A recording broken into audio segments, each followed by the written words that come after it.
ลฟ์สดให้เบิ่งเด้อพี่บอบบี้อันนี้มันสโนว์ตกอยู่วัดลาว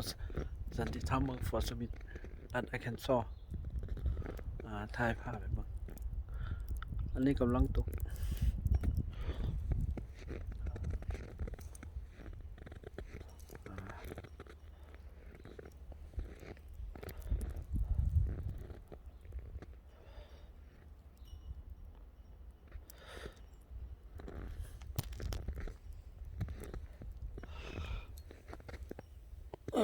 นี่มัน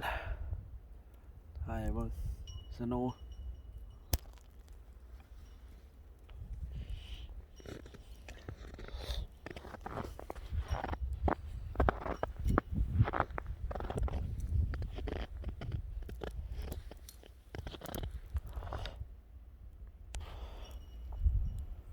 ทางเข้าประตูพุทธ